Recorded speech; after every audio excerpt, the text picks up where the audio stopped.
your best one. And I want to share a nice story from the students of Shaykh Ibn Baz rahimahullah ta'ala. And the story goes as follows. There was a brother who came overseas. And he came to seek a bachelor's degree in any field. And the natural climate was that this was the first time he got freedom from his family. In his society, people are very religious, very practicing. He couldn't have the fun that he wanted to have. So he comes to a place like England. He's in a free mixing university. In a society where no girl looks at you. In fact, there are no girls in your class. Now all of a sudden they're sitting next to you. And you can actually find an excuse to talk to them. Hey, can I borrow a pen? Hey, can I borrow some paper? And conversation becomes very easy. And now that you have a foreign accent, oh my God, you're a fitna for them. And this was the reality that he went through. That he came from a foreign land, and this attraction hit him right away. The initial stages were that he'd just go out for lunch, he'd just go out for meetings, and that is how life continued. He never actually committed zina. One day though, he went to a party, and he committed zina. Out of, pure emotion, he committed zina. And when he was done, he just lay there thinking, I have just ruined myself. And he didn't know what to do. He didn't know where to go. He didn't have any close friends that could guide him. He knew that the only place that this guidance that he had known was back in his hometown. He booked a ticket back to Saudi Arabia where he was from. And on his way, he had a stopover in the country of Qatar. While he's in Qatar, he goes to the musalla and he's just crying. And you'll see that this is one of the most awkward situations that you'll have. You can think about when you're with people and there's this awkward silence and it's really weird. What do you do in that situation? What becomes even more awkward is when you see a grown man crying like a baby. He's crying like a baby. What do you do in that situation? One of the students of Shaykh Ibn Baz rahimahullah, he saw this man. And he goes up to this man and says, oh man, why are you crying? What's wrong? And he explains to him the situation, that I committed zina and I've destroyed myself. And the only way I can get rid of this pain is if I go back and have the hudud implemented on me. This is the only way I will be purified. The student calms the man down and he says, look, don't do anything rash. Let's go back to Riyadh together and we'll deal with the situation.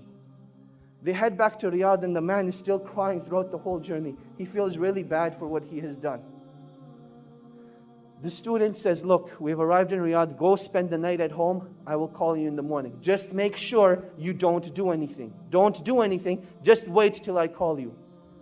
The next morning, the student calls Shaykh bin Baz, and he asks Shaykh bin Baz, rahimahullah, ya Shaykh, this is what happened. I met this man, he committed zina, and he feels that the only way he can be purified is if he has the hudud implemented on him. Shaykh bin Baz says, tell this man not to turn himself in, but rather, the sin has been hidden from the people, continue to hide it. Rather, seek forgiveness from Allah subhanahu wa ta'ala and turn yourself to the Quran. Let Allah subhanahu wa ta'ala be your guide. So this is what the Shaykh says to the student. The student calls this man up. Let's give him a name now. His name was Ahmad. He tells Ahmad, look, the Shaykh says, don't turn yourself in. Death is the easy way out. This pain and suffering will not be taken away from that act. And Allah subhanahu wa ta'ala does not want this from you. But rather Allah subhanahu wa ta'ala wants you to rectify your ways, turn back to Allah subhanahu wa ta'ala, and that is when that pain and suffering will be taken away. That is what Ahmad decides to do. A couple of days go by, he starts reading the Quran, he starts praying in the masjid, and he says that I've never missed a single salah in the masjid since that event took place. This continues for about 2 weeks. Now this student, he disappeared from the life of Ahmad. There was no contact between him. And then one day, he notices that he has a missed call from Ahmad. He says, later on, I'll give him a call.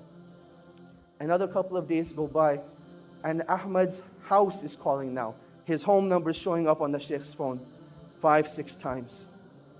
The student calls the house back, and he says, Assalamu alaikum, how are you guys doing? What's going on?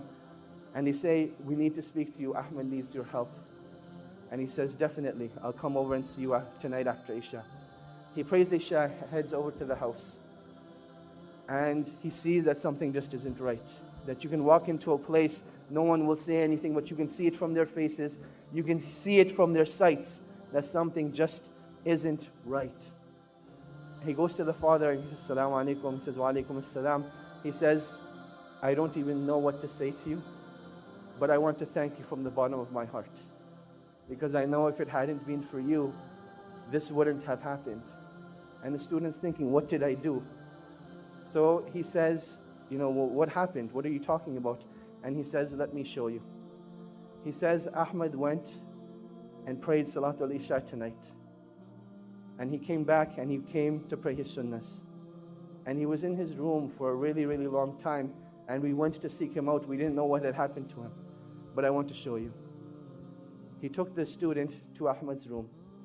And there Ahmad was in sajda. And Allah subhanahu wa ta'ala took his life away at that time. And that is how he passed away.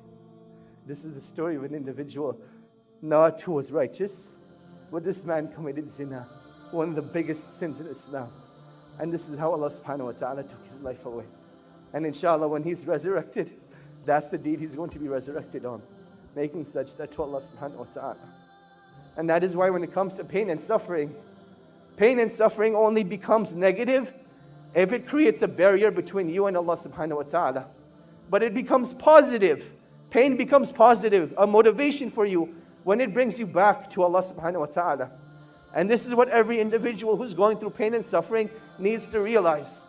That this point of pain and suffering is not that Allah subhanahu wa ta'ala wants to punish you, but rather this is a calling from Allah subhanahu wa ta'ala. Oh my slave, come back to your Lord. Oh my slave, this is a reminder for you that I want to bring you back to me. And this is one of the wisdoms of trials and tribulations. That while we call each other on the phone, while we text message each other, the calling of Allah subhanahu wa ta'ala comes through trials and tribulations. And you can react one of two ways.